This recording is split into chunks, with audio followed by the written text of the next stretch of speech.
Gracias, muy buenos días.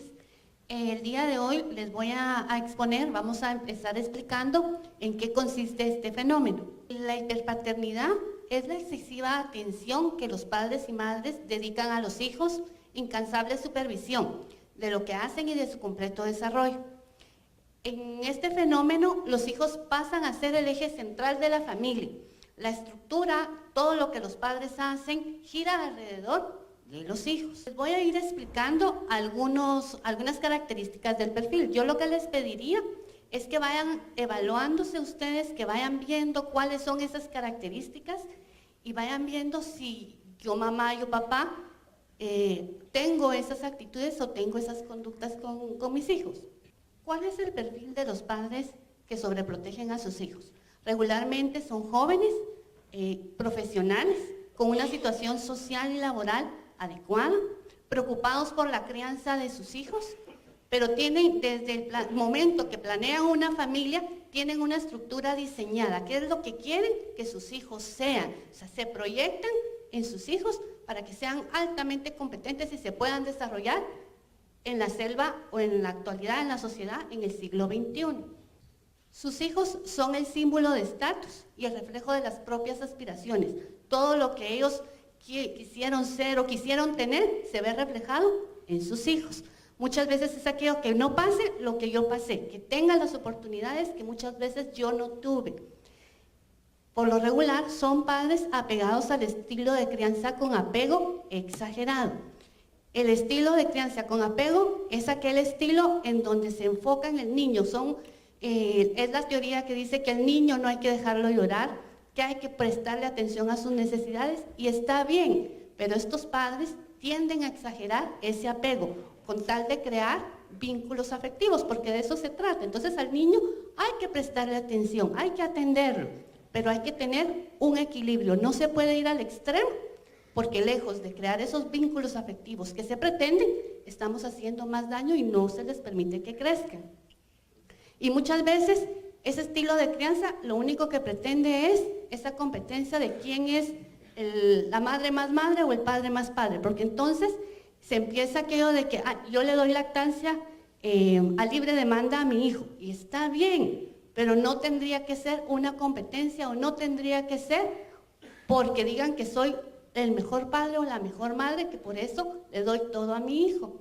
Intenten muchas veces también reparar con sus hijos sus propias equivocaciones o lo que los padres cometieron con ellos al criarlos. Muchas veces también puede ser el sobreproteger al hijo por temor a que algo le pase, que no tenga problemas, que no tenga conflictos y poderles ofrecer una vida perfecta, que al final todo padre quiere lo mejor para sus hijos, pero habría que ir revisando en dónde está ese equilibrio y en dónde está el límite. ¿Qué actitudes? Aquí necesito que por favor vayan viendo si cumplen ustedes o no, o en qué medida con alguna de esas actitudes. Hablan en plural al referirse a sus hijos. Estos son los papás que dicen, mañana tenemos una piñata, o tenemos examen de sociales. O sea, no es el niño el que tiene la piñata, no es el niño o la niña el que tiene el examen, sino somos papá y mamá y el niño los que tenemos que presentar alguna tarea. Hay obsesión con que reciban la mejor educación. Lectura de libros y artículos que proponen los mejores métodos de crianza. Son padres que se preocupan por estar actualizados, totalmente informados de qué es lo último para poder educar a sus hijos. Planeación de numerosas actividades extraescolares que potencien el desarrollo integral. Que el niño asista a karate, que tenga clases de inglés, que vaya a teatro, que esté siempre aprendiendo algo para su mejor desarrollo, pero son horarios que están planificados al milímetro. Sale del colegio, a tal hora tiene que estar en algún lado, de ahí tiene que moverse, y que son niños que regularmente tienen ocupada toda su semana. Y son padres que también no permiten que sus hijos colaboren o asuman responsabilidades en la casa. Por ejemplo, tender su cama, sacar su ropa, o ya a cierta edad pedirle que colabore al meter ropa a la lavadora. O sea, son niños que tienen que dedicarse exclusivamente a estudiar y a desarrollarse ellos. y que muchas veces hay discusión constante ante las posturas y puntos de vista de los maestros y los entrenadores. O sea, son padres que no están de acuerdo muchas veces con lo que se les dice de sus hijos, porque no les gusta que sus hijos sean criticados, porque para ellos sus hijos nunca se equivocan, porque son los hijos perfectos que los padres que sobreprotegen quieren tener. Entonces, si sus hijos hacen algo mal, es porque han tenido un mal día, porque son niños muy sensibles, o porque alguien más es el responsable, pero no porque el niño o el joven cometa algún error. Son padres que no aceptan la crítica a sus hijos, como ya les decía, padres que hacen las tareas de sus hijos, que se sientan con ellos y que están pendientes. ¿Ya hiciste lo de sociales? Quiero ver. ¿Ya hiciste? Y está bien, no es que esté mal, porque si uno no supervisa a los niños, posiblemente no hacen las tareas porque no les gusta, pero es tener cuidado en no estar todo el tiempo al lado de ellos o no estar haciendo las cosas por ellos. Es de encontrar un equilibrio. Son padres que piden que no se premie a los mejores de la clase o que no se felicite a alguien que sobresalga, porque entonces los demás se pueden ver afectados. Si acosan a su hijo, pueden tomar dos posturas. Una, mejor no digo nada, mejor me callo, porque si no lo van a molestar más. Entonces mejor lo protejo, lo cuido y no denuncio, no me quejo.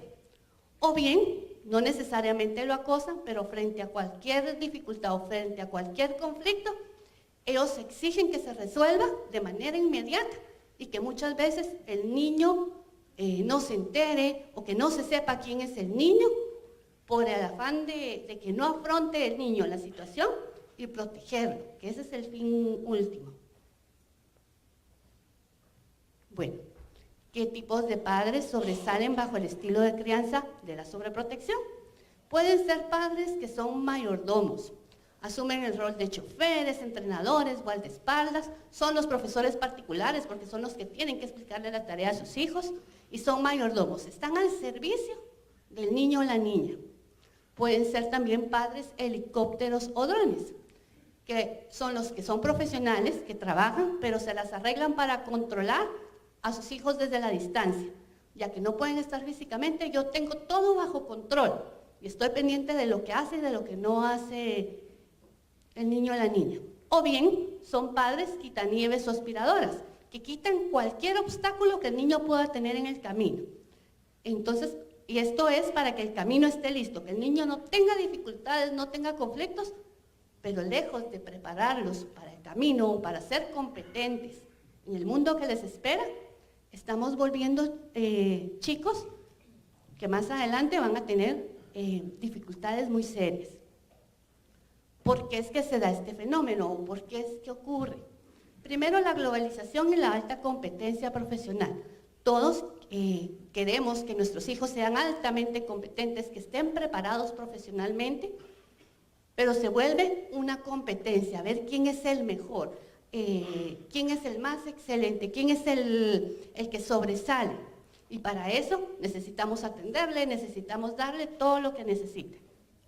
Y son a la larga modelos de competencia y presión social, a ver quién está en el mejor colegio, quién asiste a más actividades, quién es el que sobresale en el aula. Y esto genera alto estrés, y no solo en los niños, también son padres que viven estresados porque están pendientes de que el niño o la niña tenga que tener todo. Y hay falta de tiempo y de espacio para que los niños tengan una infancia, que puedan ser niños. Y ojo con eso, porque la intención es buena, porque queremos formar niños competentes, pero esas intenciones no necesariamente son el mejor camino. Y que parte de la cultura del posmodernismo estamos dando culto al alto rendimiento, a que sean excelentes, que sean los mejores, y a la eficacia. Pero ¿qué consecuencias hay en niños y adolescentes? Primero, son niños faltos de voluntad, frágiles, inseguros, no tienen autonomía porque están acostumbrados a que todo se los resuelve, a que mamá o papá son los que afrontan. Entonces ellos están carentes de esfuerzo y con baja tolerancia a la frustración, porque están acostumbrados que todo gira en torno a ellos, y si no obtienen lo que quieren. En el momento se frustran. Tienen dificultad para resolver problemas de acuerdo a su edad. Y en la etapa adolescente van a ser jóvenes infelices y desorientados, que no van a poder afrontar cualquier problema o conflicto que pueda presentárseles. También son niños y jóvenes dependientes de las emociones fuertes. Y es porque con tanta sobreestimulación los estamos sobrecargando de tal manera que ya son difíciles de sorprender. No cualquier cosa sorprende a un niño porque está acostumbrado a que tiene de todo. Y entonces quedan vulnerables al no tener lo que quieren o que las cosas no sean como ellos quieren. Entonces quedan vulnerables, tienen traumas, y el quedar vulnerable ya en la adolescencia es estar expuesto a tener relaciones a temprana edad, a ser propensos a probar drogas. Entonces ahí es donde hay que tener cuidado. Son chicos que también en algún momento pueden tener dificultad de trabajar en equipo, son poco solidarios, poco empáticos, porque están acostumbrados a que todo gira alrededor de ellos. Entonces les es muy difícil ponerse en el lugar del otro. Y aparentemente, como han recibido toda la estimulación, han estado en cursos y en constante supuesta formación, son niños que sobresalen, pero al final van a ser incompetentes, no van a poder afrontar una situación o algún conflicto. Bueno, y aquí viene la pregunta, entonces, ¿qué hago? Entonces les pido, traten de revisar, les voy a dar un minuto, revisen cómo estoy creando, cómo están creando a sus hijos, a sus hijas o a sus jóvenes, cómo hasta ahora hemos venido. Traten de revisar, comenten con el de la par qué es lo que más les ha llamado la atención. Muy bien, primero es eso, evaluar si en alguna medida pertenezco a ese grupo, qué ponderación me doy yo en mi estilo de crianza.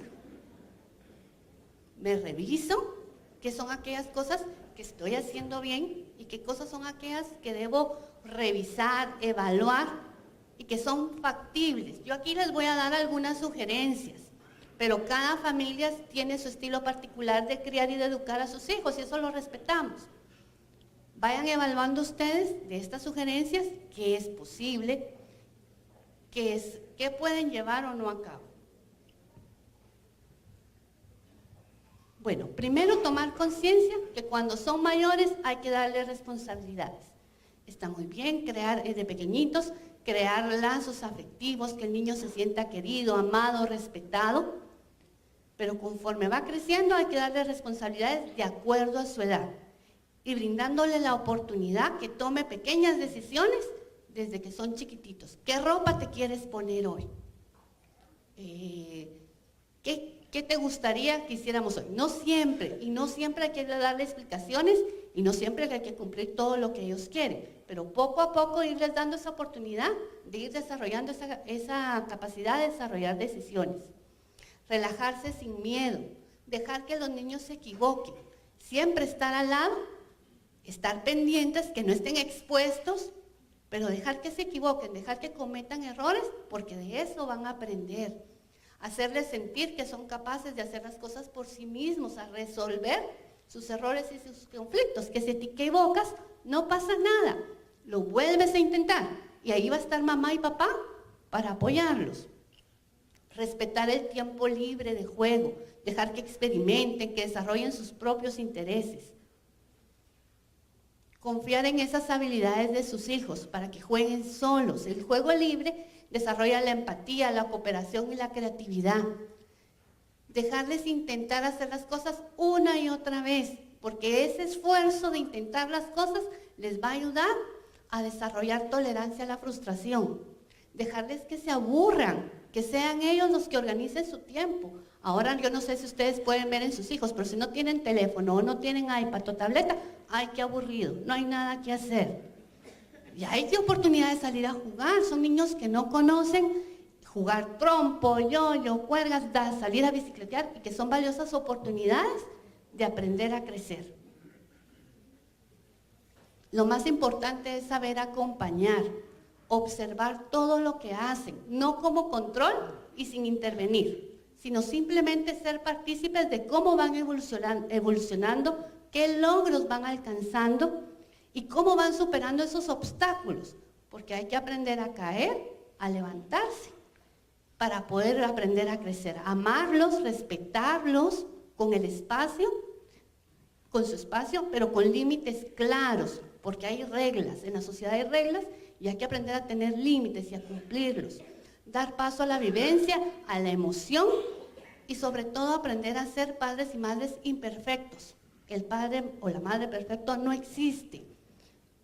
Y en el afán y con todo el amor del mundo, de repente estamos cometiendo más errores y estamos dañando más a los niños. Entonces, educar desde el equilibrio, atendiendo a las necesidades de los hijos con esmero. Y ya para concluir, me encantó esa frase que dice que crecer significa afrontar, caerse, saber levantarse, ayudar a quien dobla la rodilla a tu lado, a quien lo está pasando mal. Crecer significa también llorar y saber secarse las lágrimas y seguir. Crecer significa esforzarse y tener disciplina, automotivarse en cada tarea y en cada momento. Y son cosas que hay que enseñarles a los niños en este momento para prepararlos para lo que viene. Muchas gracias. Bueno, buen día a todas y todos. Gracias por la invitación a compartir algunas ideas que les permitan reflexionar en los grupos. Y gracias por invitarme a volver al colegio, que me dio mi primera oportunidad de trabajo en la educación. Hace 25 años, que fue sacar fotocopias para los exámenes en mimeógrafo. Bueno, a mí me han pedido un poco que comparta algunas ideas de la perspectiva de la psicopedagogía y la filosofía de la educación para enfrentar este tema que están llamando la hiperpaternidad o hipermaternidad. Y yo lo reduzco, mis 10 minutos de fama, en educar con las 5 T's, porque a veces eso se recuerda en la mente más fácilmente. Probablemente no conozcan esta moneda, pero han oído de ella. Es el famoso, el talento. Esta es la moneda típica, surgida en Mesopotamia, de uso en el mundo griego, y a la que hace alusión Jesús en la parábola de los talentos. Solo para que tengan idea de la importancia de esta moneda, en la época previa a Jesucristo, la unidad mínima, el equivalente a un quetzal, diríamos hoy en Guatemala, sería el óbolo. El óbolo era como el equivalente a un quetzal. Después estaba el dracma, que era equivalente a 6 óbolos. La mina era, el dracma, que era equivalente a 6 óbolos, el óbolo era la unidad mínima, el dracma equivalía a 6 óbolos, la mina a 100 dracmas y el talento equivalía a 80 minas. ¿Qué quiere decir eso? Era la moneda más valiosa de la época. El que tenía un talento tenía bastante. Y por eso Jesús la usa. En realidad, más que una moneda, era una unidad de medida. En latín, talento viene de la palabra talantum. Aquí el padre Valdés sabe mucho de esos temas, ¿verdad? Y es una unidad de peso para cuantificar metales preciosos en una transacción. Bueno, ustedes dirán que tiene que ver con eso, con el tema. Porque de la palabra talento proceden 2 palabras importantes para la educación. Talento y talante. Los educadores generalmente a lo largo de la historia han dicho que la educación tiene estas 2 finalidades. Por un lado, formar el talento de las personas. ¿Qué significa eso? Si buscan el diccionario de la Real Academia, dice que el talento es la capacidad para obtener resultados notables con el ejercicio de la inteligencia o la aptitud para hacer determinada cosa. Ese es el talento. Y el Liceo Javier, pues en eso tiene experiencia, en formar talentosos egresados. Pero se nos olvida a veces que la segunda función de la educación es formar el talante. ¿Y qué significa talante? Volviendo al diccionario, nos dice que es el modo o manera de ejecutar algo. Es el semblante o la disposición con que enfrento las tareas cotidianas. Y esto es importante porque vamos a definir ahorita qué es el talante. Bueno, probablemente todos ustedes vieron la famosa película de estos muñequitos, ¿verdad? Que en una síntesis de 2 horas nos da toda la teoría del aprendizaje en la mente, de las emociones. El talante, hay un libro que recomiendo a los educadores de los papás, es de José Antonio Marina, que se llama El cerebro infantil, la gran oportunidad. Y él lo que dice es que el talante, algunos le llaman el carácter, otros le llaman las virtudes. En el caso de los psicopedagogos, le llaman los valores, ¿ah?, o las emociones que determinan nuestro modo de proceder en la vida. Pues José Antonio Marina tiene un capítulo dedicado a esto donde nos dice que el talante que la educación, los papás y los centros educativos deben buscar es aquello que les va a permitir enfrentar la vida de mejor manera. Y pone ejemplos. Formar la seguridad y la valentía frente a la inseguridad y el miedo. Formar el optimismo y la alegría frente al pesimismo y la tristeza. Formar la actividad frente a la pasividad. Formar la resistencia frente a la vulnerabilidad. Sociabilidad frente a la insociabilidad, la estabilidad emocional frente a la inestabilidad emocional y la compasión frente a la inhumanidad. Y explica que a partir de estudios neurológicos, que generalmente los niños cuando nacen traen una disposición natural a buscar la seguridad, a buscar el optimismo, a defenderse, a resistir, pero que justamente son los contextos en los que vive el niño o la niña, entiéndase el colegio o la familia, los que les hacen crecer, hacer crecer sus miedos, su pesimismo, su tristeza. O sea que los niños naturalmente vienen dispuestos a lo positivo, pero somos los que les rodeamos, los que les provocamos sus miedos, sus temores, sus pesimismos y su incapacidad para enfrentar la adversidad. Esa es la teoría de los neurólogos.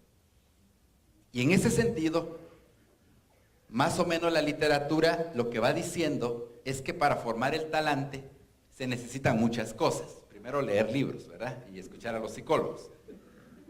Pero hay 2 cosas que los psicopedagogos han descubierto.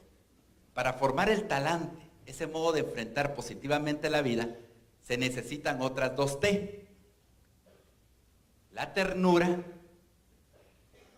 que es ese cariño entrañable que tenemos a nuestros hijos e hijas, y la tutela, que es, el término es jurídico, entonces nos va a decir el abogado algo de esto, pero tutela significa tener el niño, depender de una autoridad. Y aquí el padre Valdés me legó una idea muy bonita que es, la tutela solo la puede tener una autoridad sobre el niño. ¿Y qué es la autoridad? La palabra autoridad nos enseñó el padre Valdés cuando era nuestro rector en la Landívar, nos lo robaron allá. Nos enseñó que el origen de la palabra autoridad viene de autoritas, de autoría, autor, que significa crear, hacer crecer, desarrollar, como él dice. O sea, que los papás tenemos la tutela de los hijos y los maestros la tutela de los hijos en las mañanas y tardes, pero ser tutelar quiere decir tener la potestad, la autoridad de hacer crecer, de hacer desarrollar, de cuidar. Y entonces, el problema de la hipermaternidad y todos los extremos es que a veces se nos olvida que para crear el talento, el talante con ternura y con tutela, hace falta una 5ª T, que es el tanto en cuanto.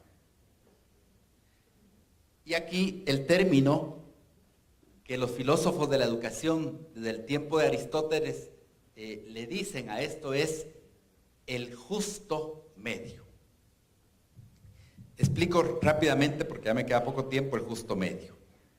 Todas las personas, todas las acciones que nosotros tomamos con nuestros hijos e hijas, tienen como fin último el que ellos sean felices. Y por eso les damos ternura, por eso los tutelamos. Pero para Aristóteles, para que la persona alcance la plena felicidad, se le debe ayudar a vivir virtuosamente. Y Aristóteles decía que la virtud venía, su significado, la palabra virtud quiere decir fuerza. O sea, lo que necesitamos educar es jóvenes, niños, con virtud, con fuerza, con fortaleza. Y en su libro famoso, Ética a Nicómano, es un libro, Aristóteles tiene esta frase que dice, hablando del justo medio, que la virtud es un hábito o disposición adquirida de la voluntad que consiste en un término medio relativo a nosotros, regulado por la recta razón en la forma en la que lo regularía un hombre verdaderamente prudente. Y aquí viene la frase. Es un medio entre dos vicios, uno por exceso y otro por defecto. La ternura, dice Aristóteles más adelante, se puede dar por carencia. Imagínense un niño o niña que carezca de ternura de parte de papás y de maestros. Pero también piensen en los efectos en un niño por exceso de ternura, y eso es la hipermaternidad.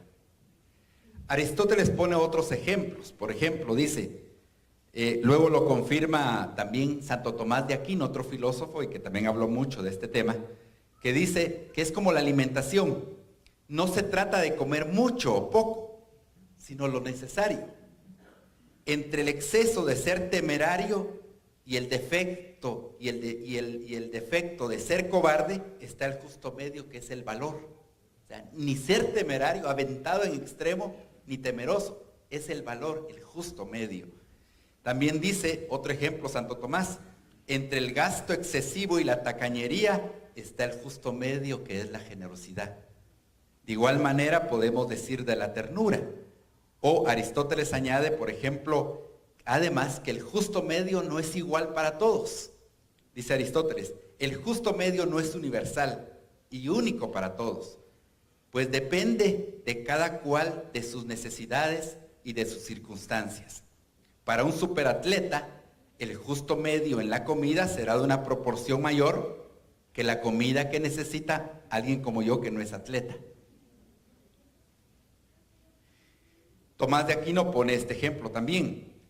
Por eso, este medio no es el mismo para todos. Si tomamos lo medio para nosotros en los zapatos, nada ha de faltar ni de sobrar de la media de los pies. O sea, es como el calzado. Ni apretado ni demasiado flojo. Pero cada uno, cada hijo, según su medida y su talla.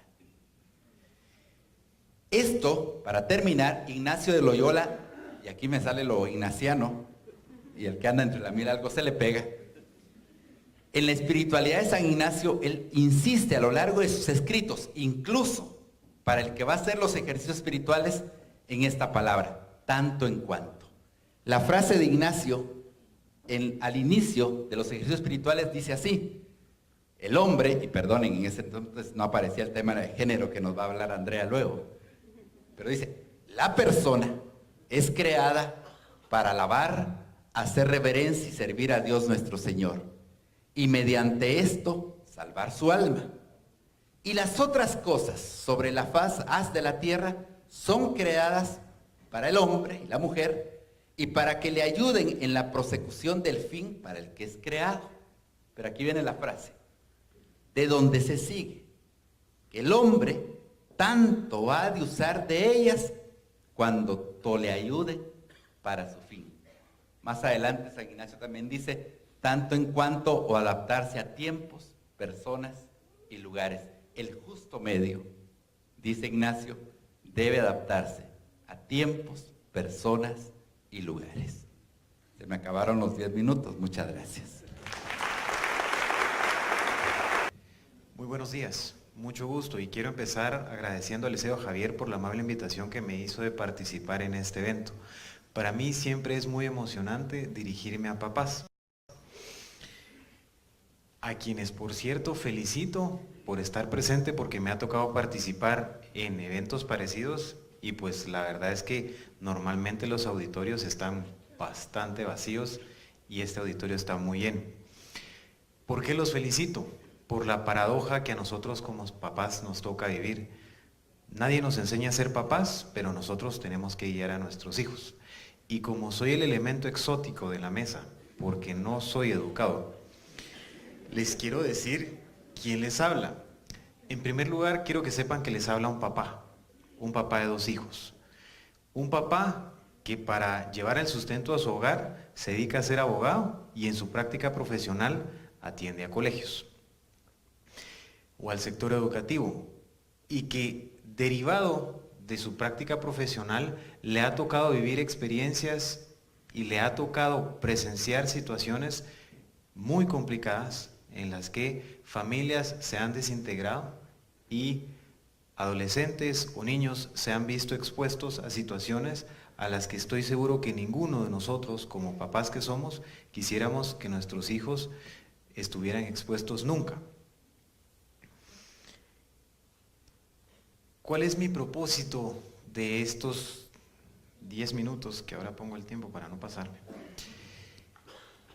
¿Cuál es mi propósito de la conversación en los próximos 10 minutos? Pues bien sencillo, no hacer un cuestionamiento, sino más bien que hagamos como papás un examen de sobre si nuestro actuar está afectando positiva o negativamente a nuestros hijos, siempre hablando de este tema de la hiperpaternidad, que yo, pues como digo, soy el elemento exótico de la mesa, no lo conocía el nombre adecuado, sino yo siempre me refería a él como un sobreproteccionismo exacerbado de nosotros como papás respecto a nuestros hijos, que tiene consecuencias en ellos.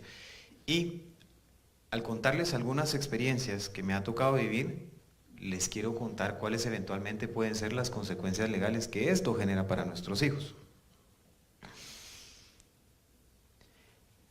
Este examen que quiero que hagamos todos, lo voy a circunscribir a 3 preguntas.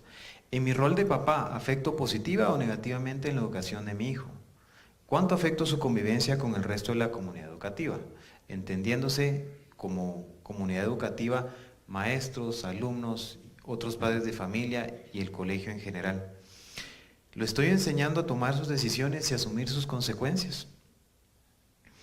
A raíz de un caso que actualmente estoy atendiendo, alguien me decía que las consecuencias son, que su papá le enseñó que las consecuencias son las reacciones que tienen las acciones que yo realizo, me gusten o no me gusten.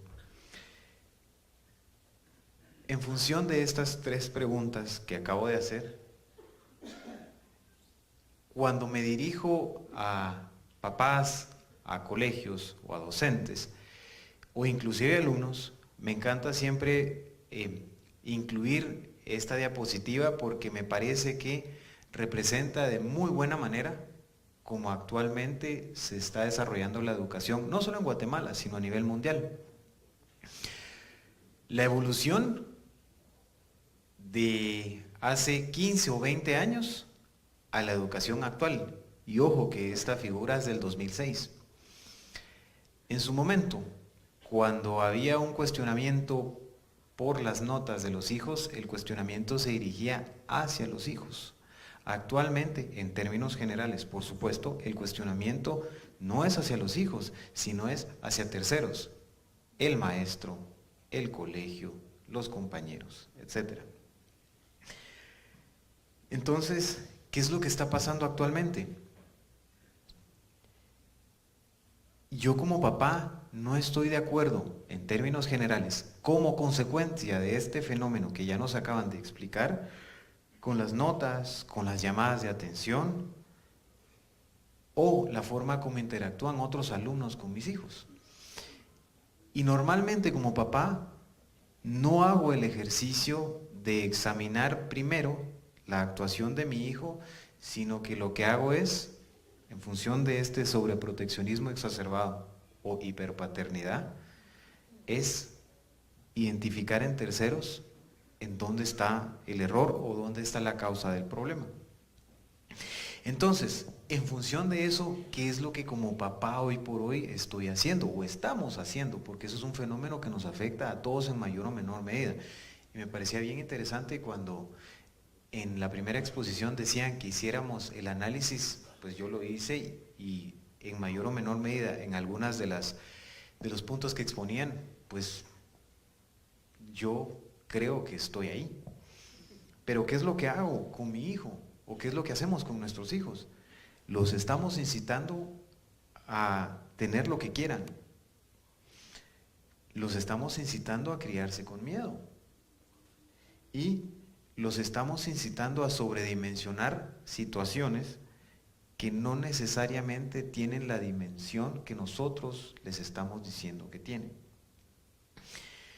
Les voy a mencionar 2 casos que me ha tocado atender y que he estado en audiencias en juzgados de la niñez que me han marcado profesionalmente y que me parece valen la pena compartir.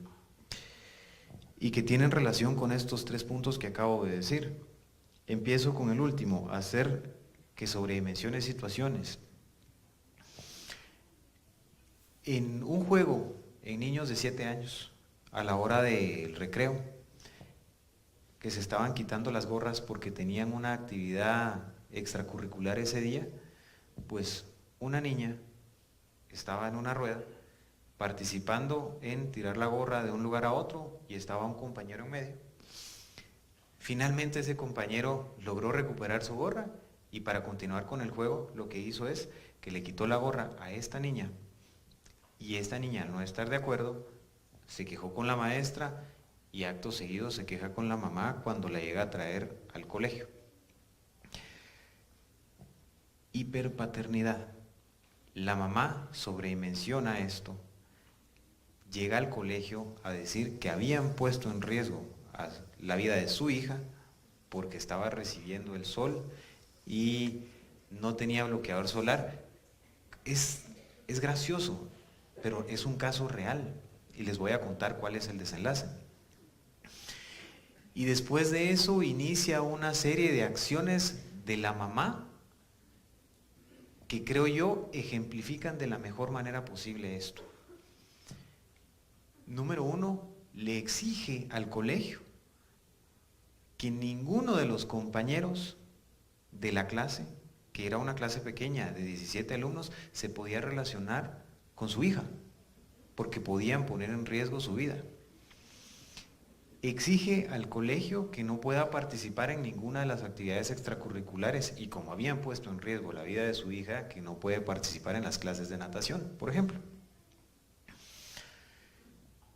El colegio, desde mi perspectiva, erróneamente atiende a algunas de las exigencias de esta mamá y, obviamente, al no tener relación con sus alumnos, con sus compañeros, la niña se siente mal y la niña se llega a quejar con la mamá y la niña le dice a la mamá, ya nadie me habla, todos me miran feo y todos me tratan mal. Entonces la mamá lo que hace es acusar de bullying al resto de la clase. Un bullying autoinfligido, pero no por la niña, sino por la mamá. Lo tercero que sucede en este caso que les cuento es que el colegio toma acciones, da charlas sobre bullying a esta clase en particular, hace que promueve reuniones con el resto de papás de la clase, muy colaboradores los papás, generan algunas acciones que no le parecen a esta mamá. La cuarta acción que sucede es que la mamá retira a esta alumna de la clase, o del colegio, mejor dicho, y plantea una denuncia en un juzgado de la niñez por el bullying o supuesto bullying que se estaba cometiendo en contra de su hija. Quinta acción, en las audiencias, en los juzgados de la niñez, la niña no está con su mamá. La niña tiene que declarar en un cuarto aparte, a través de una cámara, acompañada por una psicóloga y por una trabajadora social. La mamá evidentemente es cuestionada por el juez, el trabajador social, las autoridades administrativas que estaban presentes en esa audiencia y obviamente por los abogados que estábamos participando en representación del colegio. ¿Cuál es el desenlace que tiene este caso en particular?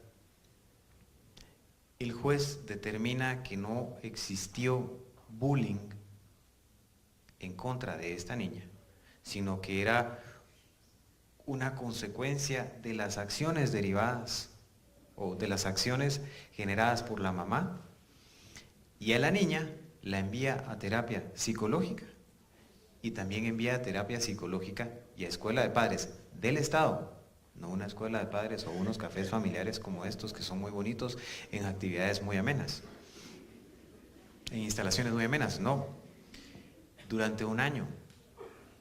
Esa es la consecuencia que generó legal la hiperpaternidad de esta mamá con su hija.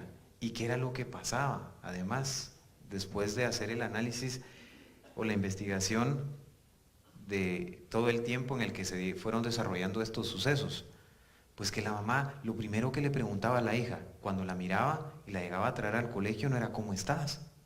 No era ¿cómo te fue en el colegio hoy? ¿Te divertiste? No. Lo que la mamá le decía, lo primero que la mamá le decía era ¿qué te pasó? Contame qué te hicieron hoy.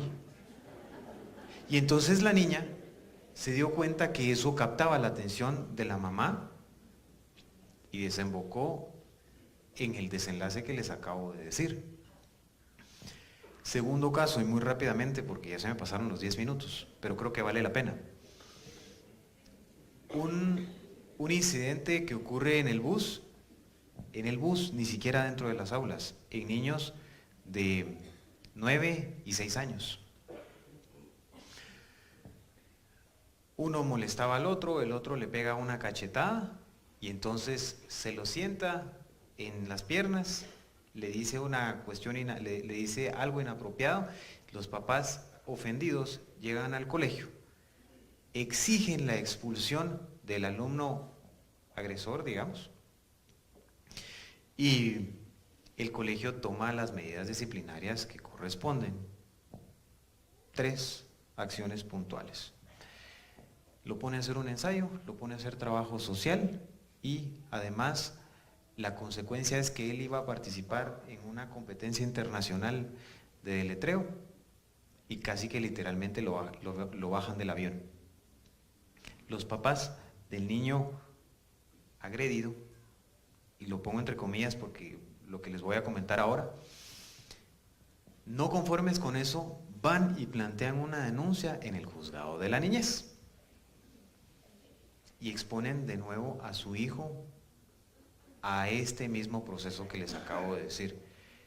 Cuando hacemos una investigación sobre la conducta del niño agredido, pues en realidad esa situación era una consecuencia de una serie de situaciones en las que el niño pequeño molestaba al grande y entonces el grande en algún momento reaccionó, que no justifica para nada su actuar y precisamente por eso es que fue sancionado.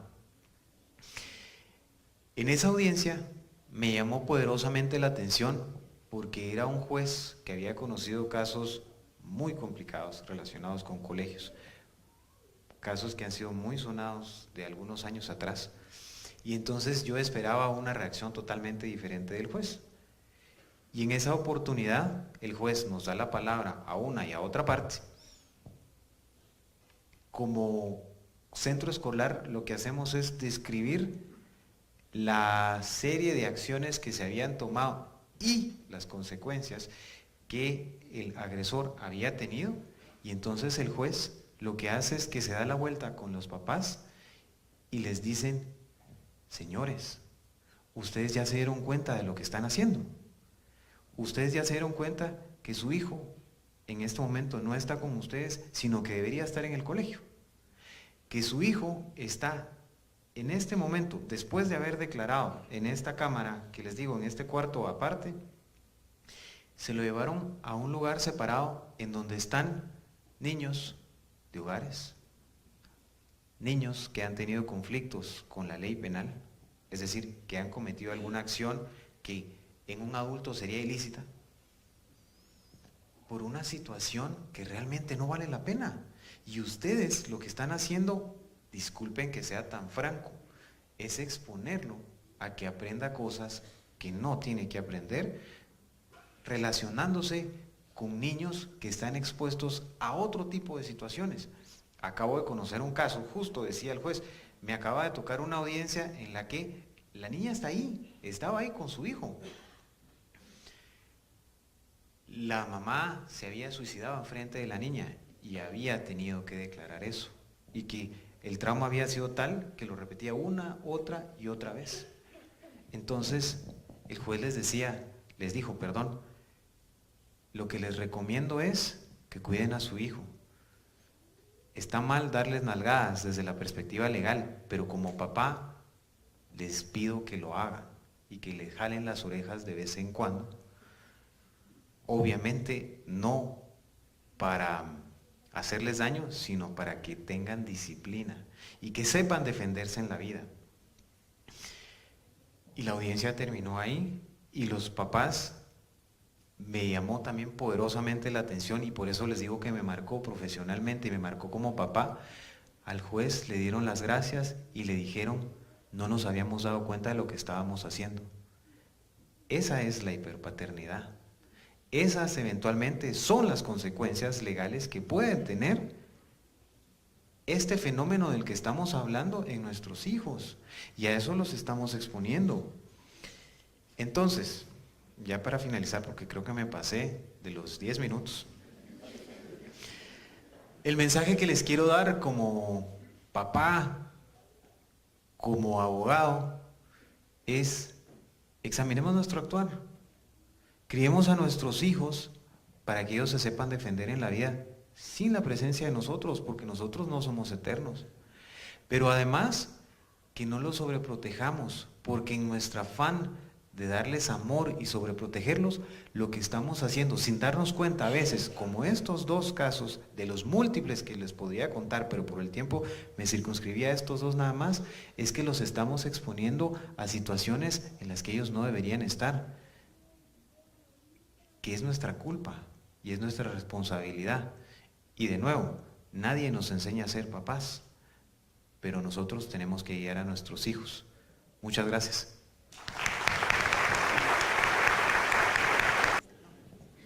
Buenos días. Pues realmente ha sido impactante cada una de las exposiciones que los ponentes nos han presentado y ahora nos toca analizar desde la perspectiva social. Finalmente, nosotros no criamos hijos para ser individuos solos en este mundo, sino en el entendido en el que son ciudadanos del mundo, son ciudadanos globales y sobre todo ciudadanos de un país específicamente, y en el caso nuestro de un país pues con condiciones sumamente complejas como lo es Guatemala.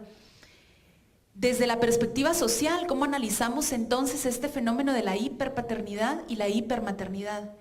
En primer lugar, si ustedes recuerdan el perfil que Alejandra nos presentó con respecto a quiénes son los papás o quiénes somos los papás que nos ubicamos en este perfil que ella nos presenta, en la mayoría de los casos van a ser padres de familia con ingresos medios y altos económicamente hablando, es decir, que pertenecen a un sector social que cubre la mayor cantidad de necesidades básicas y a veces más allá de las básicas en la familia. Esto tiene una implicación importante y tiene una explicación social de por qué va a ser más evidente en estos estratos medios y estratos altos. Y es que lastimosamente este fenómeno de la hipermaternidad e hiperpaternidad responde a un modelo económico que nos invita al consumo. Y ya les quiero contar por qué precisamente tiene que ver el consumo acá. En primer lugar, porque recordando ese perfil que se nos presentaba desde la parte psicológica, los hijos se convierten en un símbolo de estatus para los padres, en un símbolo de qué tanto más le puedo ofrecer a mis hijos para que tengan una buena calidad de vida, pero en muchas ocasiones a nivel de competencia, qué tanto más ofrezco yo con respecto a otras familias que están a mi alrededor. Y no es raro encontrar este tipo de pensamientos en algunas familias. Esto implica también que hay que reconocer que las buenas intenciones están en que sabemos que el sistema económico en el que vivimos, la sociedad en la que nos desenvolvemos es una sociedad fuerte, con una serie de problemas y que necesitamos darles las mejores herramientas para poder enfrentarse a esta sociedad. Pero en ocasiones pareciera que estamos distorsionando esas herramientas que les estamos dando. Este símbolo de estatus que van a representar los niños también en familias que se perfilan bajo esta categoría, también implica que aumenta el gasto y la inversión que hacemos en nuestros hijos. Y entonces aquí quizá vendría una ahora autoevaluación a nivel de costo económico. ¿Cuál es el nivel de costo que implica, o de inversión, mejor dicho, que implica el tener niños en esta época, el traer familia al mundo? Podría explicar esto porque las familias se están reduciendo, por ejemplo. En este sentido, hay un aumento evidente en la inversión económica que ahora se hace con respecto a tener familia y lo que hacíamos hace 10 años apenas. Esto también implica que estamos consumiendo mucho más para invertir en nuestros hijos que lo que nuestros padres hicieron con nosotros o nuestros abuelos hicieron con nuestros padres. Un dato interesante con respecto a esto es que de 10 años para acá ha aumentado por lo menos el 40% del gasto que implica traer un niño al mundo que lo que hace 10 años implicaba. Evidentemente esto está acorde al estrato socioeconómico al que vamos perteneciendo, pero pareciera que ese 40% viene a ser una media entre los estratos medios y altos de ese aumento de la inversión. Es un aumento significativo de lo que nuestros papás gastaron con nosotros y nuestros abuelos muchísimo más en nuestros papás. También es interesante ir reconociendo en este sentido cuánto va costando en la actualidad tener un hijo. Para Guatemala no existen todavía estudios evidentes al respecto, pero vamos a tomar referentes de otros países, vamos a tomar referentes de otras sociedades que han evidenciado este fenómeno de la hiperpaternidad e hipermaternidad y que está vinculado con el gasto, porque un papá sobreprotector, una mamá sobreprotectora, evidentemente gasta muchísimo más porque complace muchísimo más lo que los niños van necesitando o lo que los niños van pidiendo. Estimaciones, por ejemplo, entre una sociedad española, entre una sociedad estadounidense, que son los dos estudios que he consultado, está en que se necesita una inversión media de $100,000 a $300,000 en 20 años aproximadamente, para el caso de Estados Unidos en estratos medios, para el caso de España de 100,000 a 300,000 euros, que es un poquito más, ¿verdad? Que esto es equivalente a una hipoteca pagada por 20 años. Para el caso de Guatemala podríamos hacer esa analogía. Más o menos tener un niño, cuesta una hipoteca que se paga durante 20 años, que es aproximadamente el promedio que los niños están con nosotros en casa.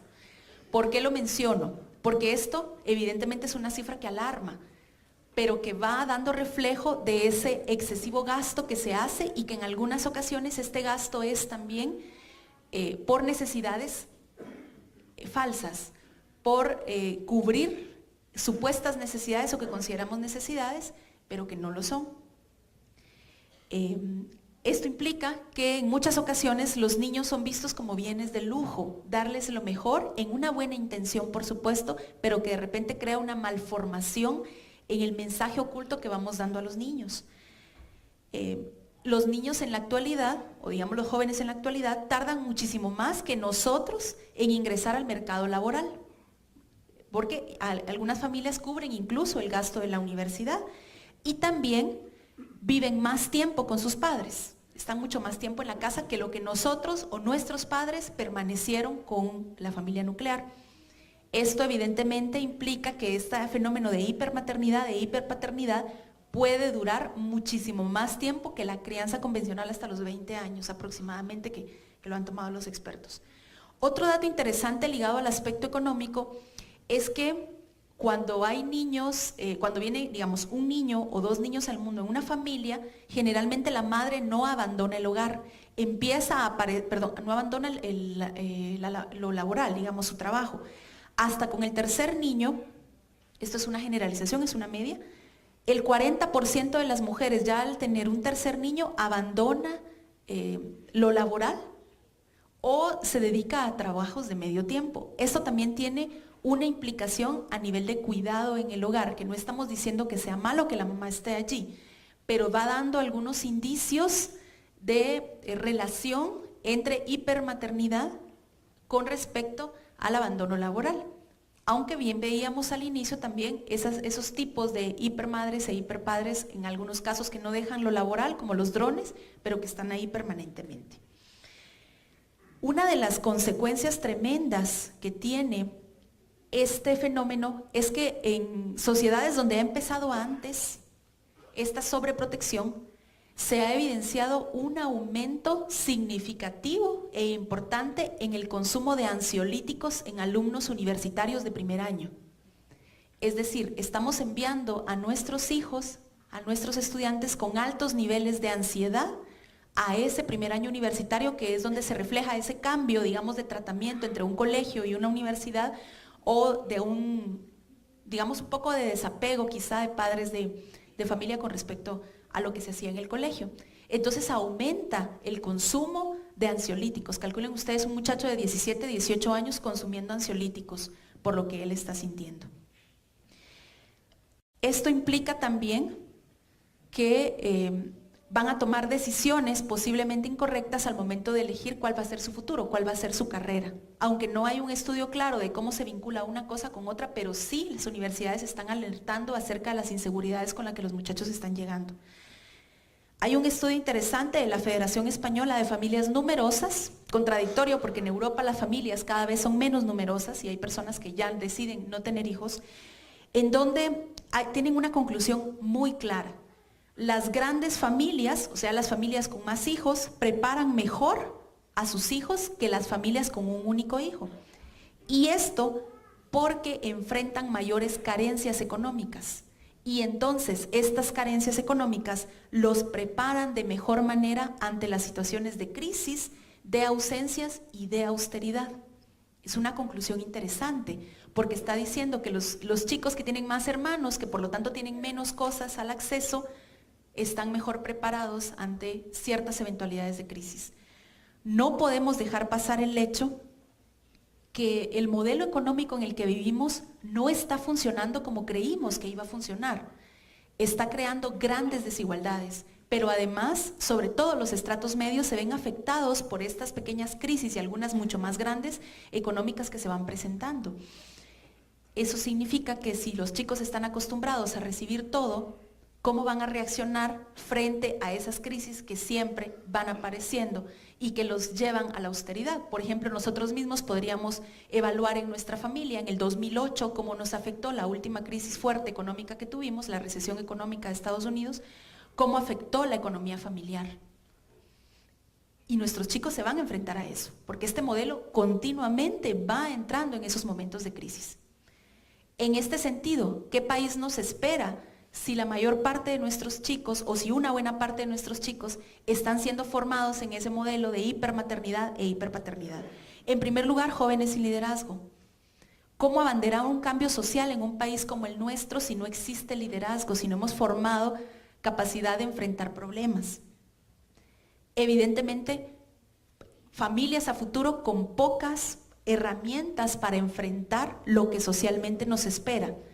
Cambio climático, desigualdad económica, violencia generalizada.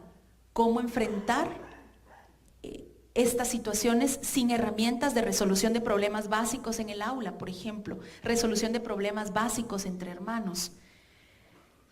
Hay una importante relación en torno al aumento de los índices de violencia en los estratos medios y altos. Por ejemplo, la cantidad de situaciones de violencia que han aumentado por tráfico vehicular. Si un niño está acostumbrado a que se le resuelvan los problemas y no a que se enfrente a una situación, puede que su reacción derive en violencia también.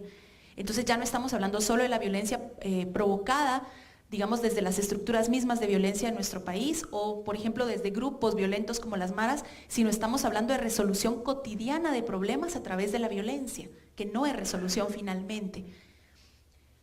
El fenómeno de la corrupción tiene un origen y Recientemente leímos con nuestros estudiantes una propuesta interesante de Carlos Cabarrús, jesuita, en donde habla acerca de que uno de los orígenes es esa necesidad de acumular mucho más, y que lo podemos ver reflejado en nuestra clase política, lastimosamente.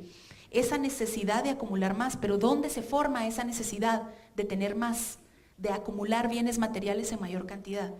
Entonces, puede que nuestro mensaje oculto, sin darnos cuenta y sin esa intención, vaya enfocado hacia alcanzar lo que yo quiero, no importa quién me lleve por delante. Está también el consumismo como norma. Ocultamente enseñarle a nuestros niños que tienen la capacidad y la voluntad de poder consumir sin poner freno. ¿Qué impacto en la naturaleza tiene ese consumo exagerado que nosotros hacemos? ¿Qué impacto a nivel social y económico va teniendo esa cultura del desperdicio, de esa obsolencia real que el sistema nos va presentando, en el que cada cierto tiempo tenemos que ir cambiando nuestras cosas o nuestros niños adquirir lo último en juegos electrónicos, lo último en celulares, lo último en tablets, que nuestra intención no es mala porque queremos formarlos para esta ciudadanía cibernética que tenemos. Pero ojo, y algo muy importante que decía yo, si tanto cuanto es necesario, jóvenes o sociedad a futuro sin empatía hacia los demás. ¿Qué implicaciones tiene no pensar en el otro, sino solo pensar en mí? Esa imposibilidad de trabajo en equipo, ¿dónde se forja eso? ¿Quién tendría que formar el que los jóvenes, los niños, los futuros padres de familia piensen en el otro antes de pensar en sí mismos? Desde el tema del consumo, algo importante es el consumo ligado a la felicidad. Si no obtengo todo lo que yo quiero, genero ansiedad. No soy feliz y finalmente y en última instancia somos enviados por Dios a este mundo para un proyecto específico que nos haga felices, pero que nos permita hacer felices a los otros, que nos realice en comunidad, porque no somos ciudadanos individuales, somos ciudadanos en comunidad. Entonces, ¿qué tipo de país podemos nosotros llegar a tener si nuestra línea básica va a ser el consumo, va a ser la individualidad, va a ser pensar en mí antes que pensar en los demás? Y finalmente, pues tomando en cuenta lo que el Papa Francisco ha insistido a lo largo de sus homilías y sus mensajes, la invitación a la sobriedad y a la austeridad como modelo de transformación de lo que socialmente está pasando. Es abrumador conocer el nivel de ausencias y carencias que tienen los niños en estratos bajos, en esa clase económica pobre, ¿verdad? Frente a lo que chicos con mejores condiciones económicas pueden adquirir, pero ¿qué mensaje se está enviando ahí? ¿Será que estamos potenciando la desigualdad sin querer, posiblemente? Sin querer, porque es lo que el sistema nos viene mostrando, ¿verdad? Entonces, pues pensar en eso y reflexionar. ¿Qué tipo de país tenemos si no trabajamos desde chiquitos con estos niños que en unos años pues serán los líderes de este país? Muchas gracias.